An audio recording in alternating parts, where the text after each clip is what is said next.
Meron sa sa martial arts, pumunata. Kahit hindi siya nagma-martial arts, mukha ang palo. Kaya tawag sa kanya, pumunata.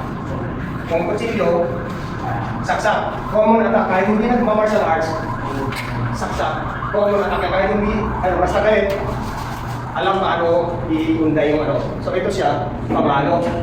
Ito siya, kung halimbawa tubo o kahoy. Yan. Okay? Okay, sir. Yan o. Yan siya. Punta kayo dito. Dito. Okay. So, dito pasok lang mo. Pasok kayo dito. Yan siya. Yun.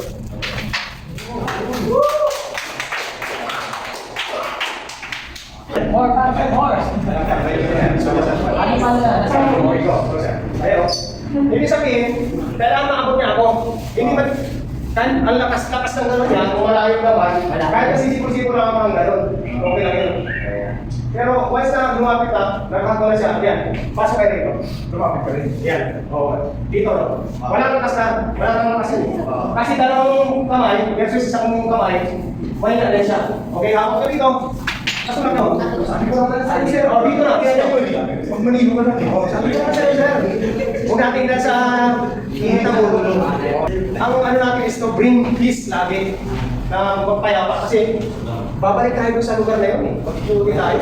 Babalik. O kaya sa ibang sa akin pero pwede kang ispakan kung nasaan ka. Mas ano pa yung talaga yung art of negotiation. Ito, ano lang to, na kung talagang pinalo ka, samahan ka dito, gastos yan. So, tandaan nyo, isang hakbang papasok, yan yung perimeter of attack.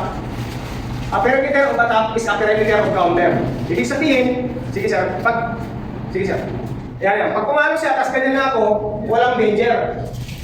Walang delikado dyan. Wala sa perimeter of attack.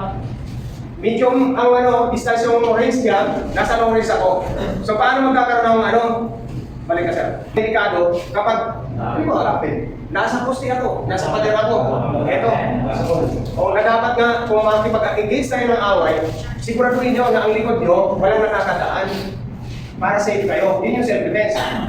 So etong technique na to, walang atrasan, pag-post, patikit, paloob. Okay, so kumano siya, ito siya, pag humagbang siya, ito yung nasa pasok ako sa range ng okay, go. Pasok niya po dito. Pasok siya. Hawak ko.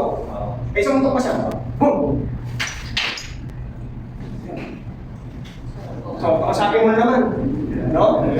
Kung bibigay, ganitong trabaho, kailangan talaga ng mahabang pasensya. Alam ko po yun. Kung yung pulis, kailangan may maximum tolerance, mas lalo sa atin, di ba? So, alam ko na naiintindihan niyo yung mga sinasabi ko sa inyo. Na mas importante yung maayos na pakipag-usap kaysa kumamit ng kamay para ang lakas.